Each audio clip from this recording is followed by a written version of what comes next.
Hey Geeks and Gamers, it's Jesse Milestone. You may be wondering what's with this radical shift in appearance. Well, Jeremy gave me a call last week, and he told me that he was bringing that Star Wars girl on board, which is great. I think she's really, really great. Problem is, it just overfilled the chick quota for Geeks and Gamers. You can't have more women than men on a channel devoted to Geeks and Gamers. That's just crazy.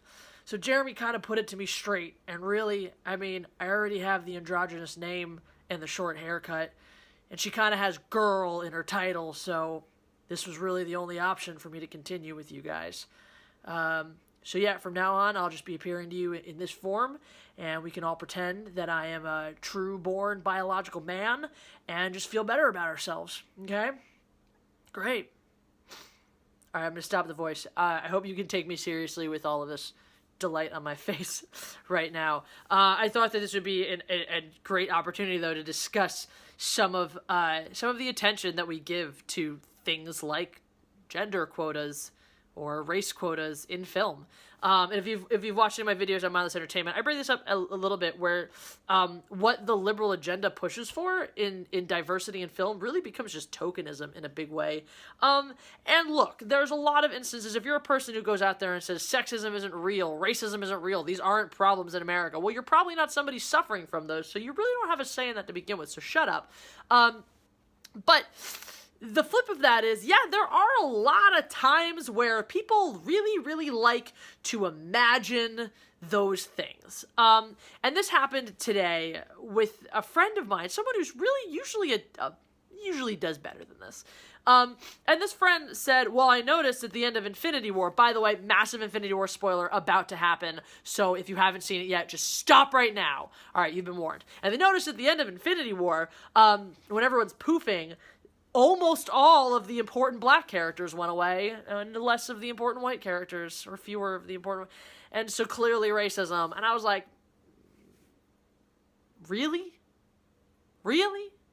From the studio that brought you Wakanda, from a studio that brought you a movie in which almost every single character was black, was that movie racist too because it killed more black people than white people? I mean,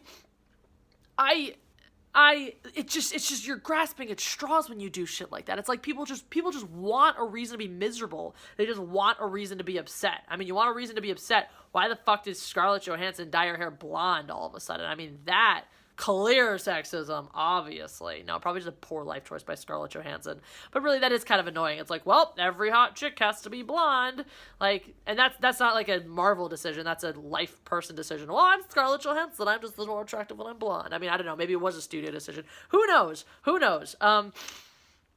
I'll just never be happy. I'll hate on all the brunettes in Star Wars, and I'll hate on all the blonde chicks in Marvel. So there you go. Well, I guess it's allowed because there's a redhead there now. Wanda is a redhead.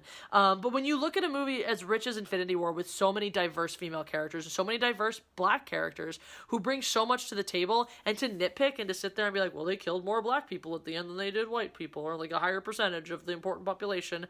Like, you just want a reason to be mad. And when you do shit like that, you're never going to be happy pretty much ever at all.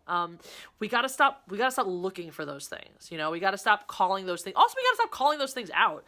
I mean, because that's the whole thing. Like, it didn't cross Jeremy's mind, you know, once, that oh, I'm gonna have two women on this channel and only me. Oh my god, too much female perspective, or you know, at all. Like, that didn't even occur to him as a thing. It was like, hey, here's a person whose opinions I like and respect. Oh, here's another person whose opinions I like and respect. I mean, that's how we need to treat it. We need to stop being so surprised or impressed when, like, oh, that woman said something I agree with. Oh, that person of color said something I agree with. Stop calling it the fuck out. You know, it's same thing in movies. Oh my god, black superheroes. Oh my god, strong women. Like, just until we accept that it's a normal thing for people of diverse backgrounds to all be able to do the same things and act in the same way, we are always going to have racial divides, we're always going to have gender divides, we're always going to have those issues until we just stop acting like it's a weird thing and start being like, oh, look, another badass character who just happens to be a woman. I mean, that's where it's at. So coming to you from another badass character who just happens to be a woman, that's my message for you tonight. I'm gonna have better eyebrows next time you see me, I swear.